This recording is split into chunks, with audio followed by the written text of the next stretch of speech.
Hello, I'm Neil Quigley and welcome to the latest episode of my podcast. This week, celebrity cricket with Hugh Fearnley-Whittinstall, an old interview I did with the fantastic Gary Numan when he did a big tour for his 50th birthday a few years ago, and find out what happened for my 40th birthday. I may have gone a bit over the top with the entertainment. All on the way. Enjoy. Thanks for listening. Neil Quigley. I've always been fairly sporty right from a very early age. Used to play a lot of football, did athletics at school, also like basketball, volleyball, anything that kept me fit. Cross country running, I wasn't bad at that either. I liked all that. Preferred the winter sports, if I'm honest. I was never as good at the summer sports. We used to play hockey, that never quite did it for me, and we did have a cricket team at my secondary school. Now, like many of the sports teams at my school, I wasn't necessarily very good at cricket, but the games teacher knew I was fairly fit, fairly athletic, and liked the sport, so I'd probably make up the numbers if we were short. So in school, I think I played a total of 2 times for our cricket team.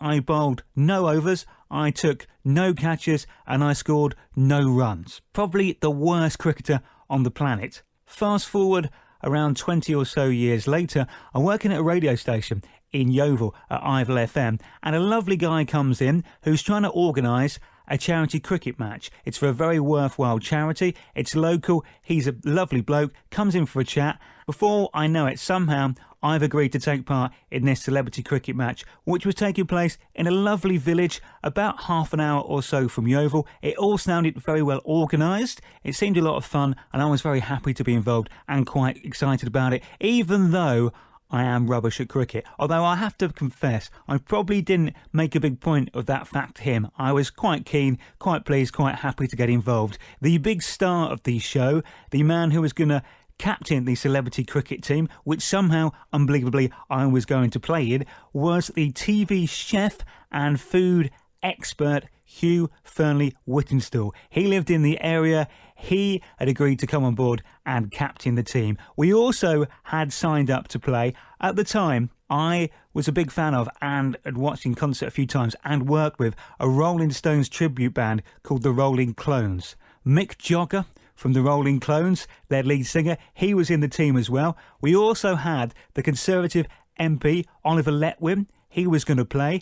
I think the Bishop of Sherborne, he was down to play as well. And the team was also peppered with a few former international cricketers from all over the world, from England, from Somerset, and we even were due to have one guy who played for the West Indies. Obviously not having a clue about the first thing about cricket and not having any of the gear whatsoever, I had to head out and buy myself some cricket whites for the first time ever in my life, which I managed to get. All the gear and no idea is the phrase that does spring to mind. So I got the cricket whites.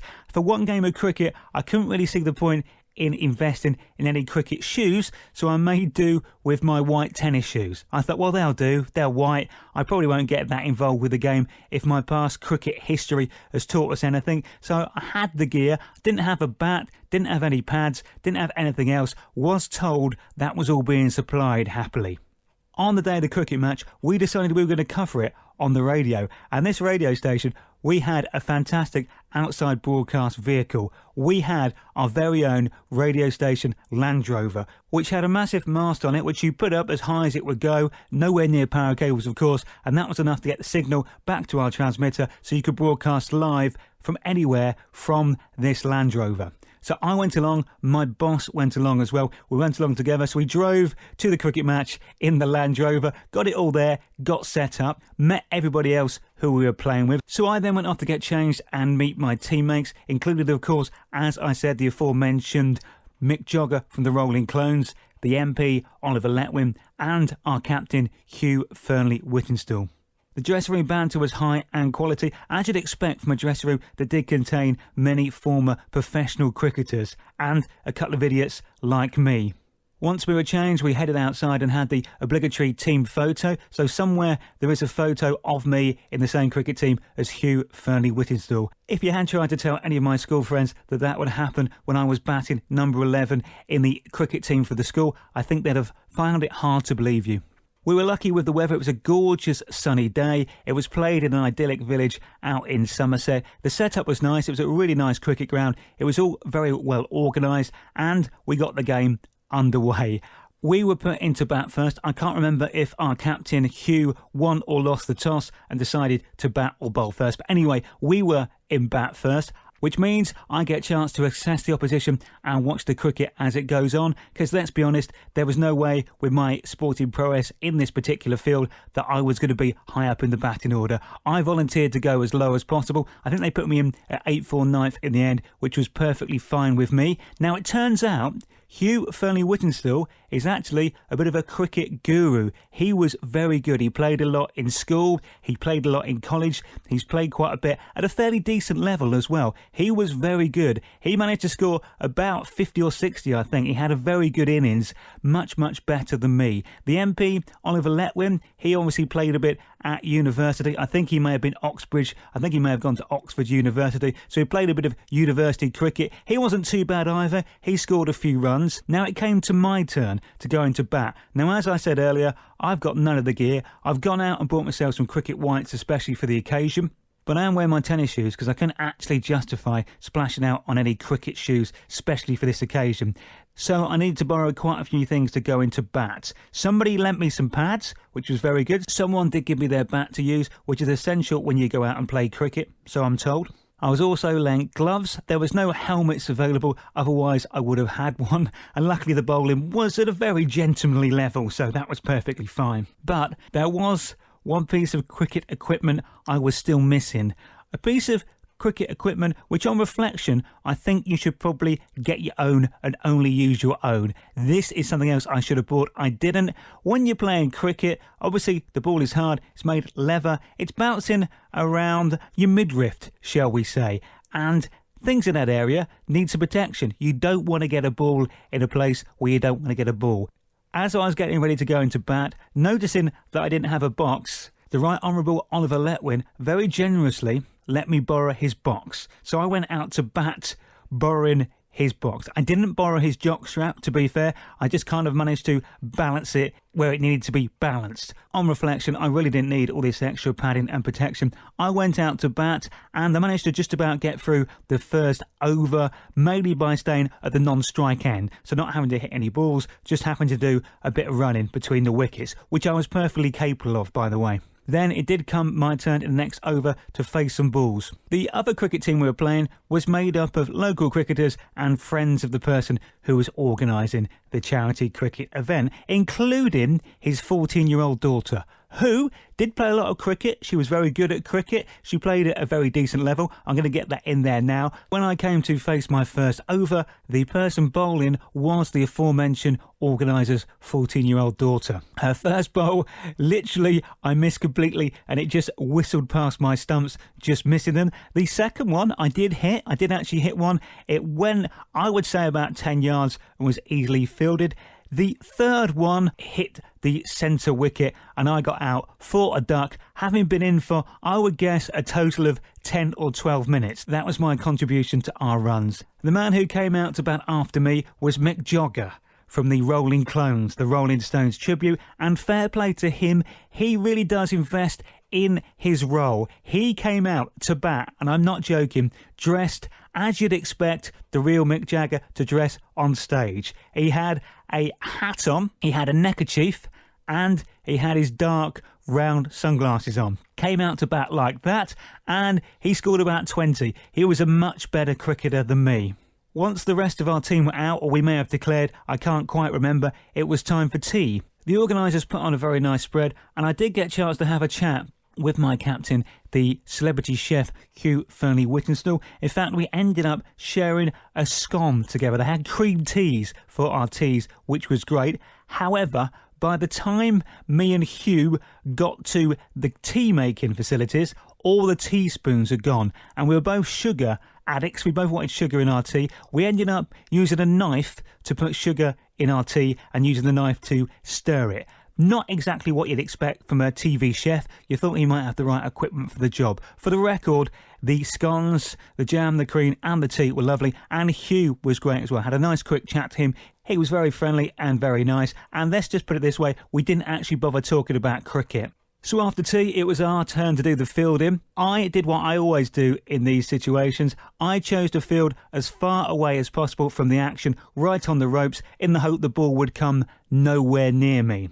It did a couple of times, luckily along the ground, and I just about managed to throw it back to where it needed to go. Fortunately, so I didn't get a chance to embarrass myself, there was no chance of any catches or any glory on that front, which I was perfectly fine with. I said earlier that Hugh Fearnley-Whittinstall was a very good cricketer. He backed that up with his bowling. He took 4 wickets. Oliver Letwin was a surprisingly good spin bowler. He took a couple of wickets. And the guy we had from the West Indian international team, former player of theirs, he took care of the rest of the wickets. But just before our innings finished, as it turned out, our captain had double booked himself. He had some filming to do. With about half an hour or so of the game left, I'm not making this up, a helicopter landed in the field next door. Once the helicopter was down, our captain, Hugh Fearnley-Whittinstall, who at that time was fielding, he dashed off, still in his cricket gear, ran across the field, ran to the next field, and then while the game was still going,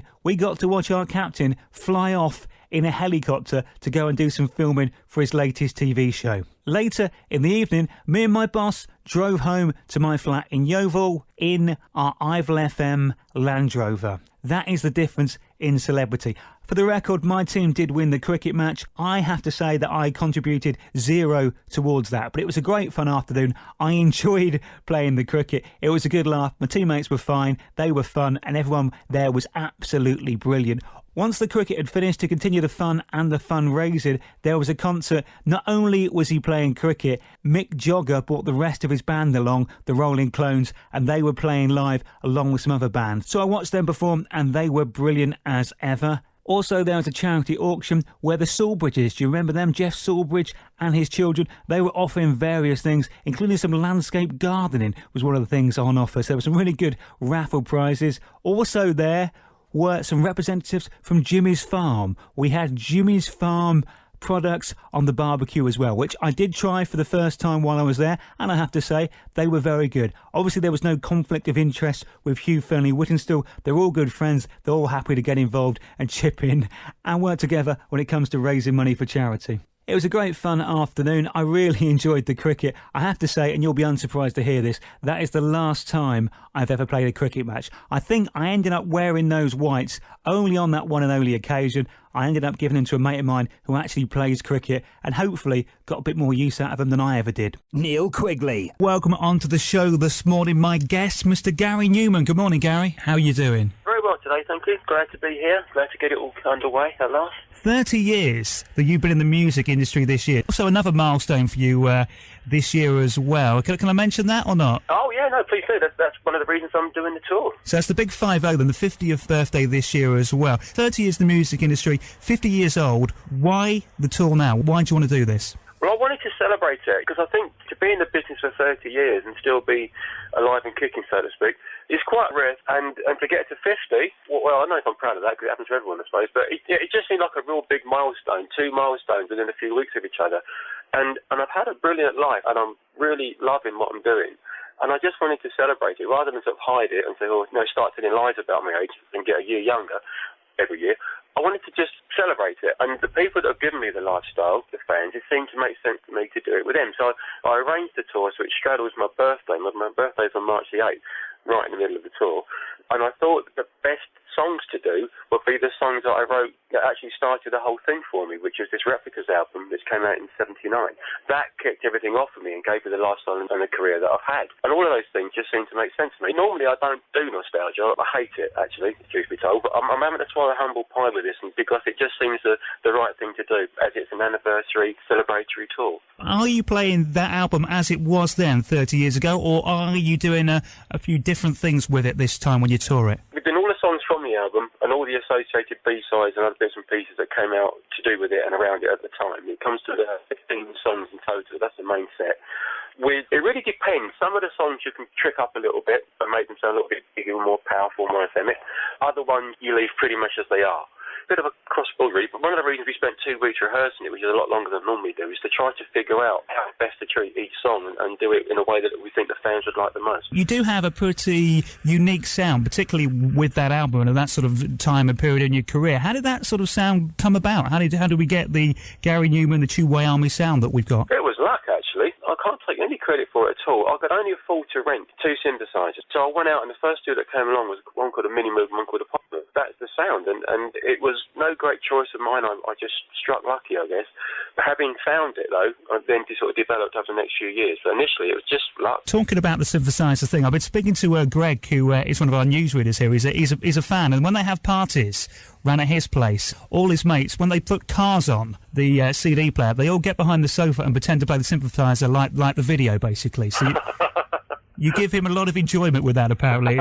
It's a major attraction. Get it on YouTube, I'll see it. That'd be good. Your career as well, you've influenced a lot of very cool acts. You've got references from Nirvana, Kurt Cobain, bit of a fan, the Foo Fighters, Damon Albarn, does that please you? Or? It's lovely, yeah. It's been going on for a while now, and at the moment I think Groove Armada are putting out a cover version of I Think Electric. So this kind of name-checking and influential thing, and it's absolutely brilliant. I really don't take it for granted at all, and there has been such a lot of it for the last few years. It is amazing to me. It's difficult to sort of find the right words for it, but yeah, and it's made a big difference to me. Made a big difference to my career and my confidence, obviously. It really helps that quite a lot. And I've never really had a lot of confidence about what I've done the last few years, but it's really been helped for these people saying what they're saying. And now their Replicas is out again, and it seems to have been completely re-evaluated, and it's getting phenomenal reviews now with the repackage, when it actually didn't get good reviews at all when it first came out. It was sort of pretty much slagged into the ground as being too weird and odd for the music scene at the time. And all of these things are just combining to make this stage of my career probably the most enjoyable that I've ever had. Mention our friends Electric, obviously, with it being used in the Sugar Babes song Freak Like Me, that kind of brought you back up to sort of maybe a bigger national attention than maybe you had for some while. Is that fair, or not really? It was a big part of an even bigger picture, to be honest. That was a key moment. But Basement Jaxx, Where's Your Head At? That song, that was also based around one of mine. And there was a few other things that happened that all sort of pulled together to create something of a renaissance for me over the last sort of 10 years or so. But Freak Like Me was a big part of it, yeah. For me, touring is the best part of all the things that you do as a professional musician. Touring is the one that stands head and shoulders above the others for the most fun, the most excitement. Read somewhere, I can't remember where I read it, correct me if I'm wrong, these facts may not be correct, but one of your shows back in the early days, you kind of wanted to put so much into putting the show on that maybe it wasn't as financially beneficial to you as it should have been. You went a bit mad on staging and everything. Is that a true story or not? No, I didn't make money on touring until the mid-90s. I was doing Wembley in 80. I did 3 nights in Wembley and I lost about 30 grand a night or something. But that's what I wanted to do. When I got into it, I wanted to become successful and I wanted to do the biggest, most outrageous stage shows that anyone had seen at that time. And I did it right up until I went bankrupt, and then that was the end of it. Thank you for joining us this morning, Gary. Thank you very much, mate. Thank you. Bye-bye. Neil Quigley. I am a big, massive fan of variety shows. I love variety shows. Comedians, singers, bands, illusionists, dancers, all pieced together with a host. I think they're great. Therefore, for my 40th birthday the other year, I decided to have a big party and I wanted to put on some entertainment, and my inspiration for the entertainment for the party was those live at the London Palladium, those variety shows, the old school stuff, and that's what I wanted to do. I decided, well, it was my party, that I would host it. So I was going to host it and I was going to get a singer and a comedian in and make it a lot of fun. Well, in the end, it got a little bit bigger than I initially thought, because what I did was I put together about an hour and a half's worth of show.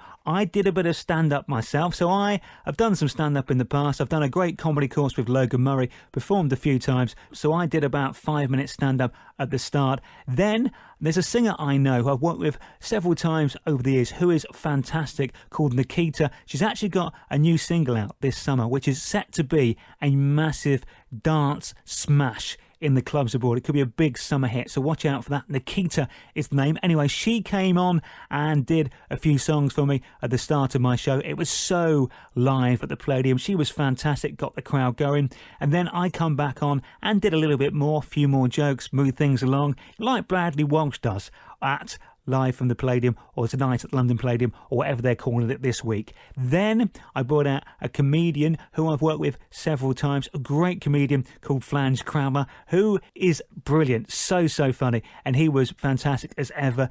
lot of fun. Then I come back on, and my final act was a guy who I met when I was working down in Somerset once again. He came in for an interview on my show because he was doing a show at the local theatre, and he's a fantastic bloke, really nice guy, called Mike Sterling. He actually was a runner-up in New Faces in the 80s, came as runner-up to Joe Pasquale. He is an amazing singer, actor and performer. To prove this, he has appeared in the West End in the lead roles in Phantom of the Opera and Les Mis, so he can sing and perform a bit. He happily and very nicely agreed to come along and sing for me. Did about 25-30 minutes, all the big songs from the shows and a nice selection of songs as well. Sounded great. He has got an amazing voice and great stage presence as well, so it was great to have him along. So he came on and done that and was absolutely brilliant, blowing everyone away with his voice, his charisma, his performance. It was quality. I mean, how many people get to have a West End star sing at their birthday party?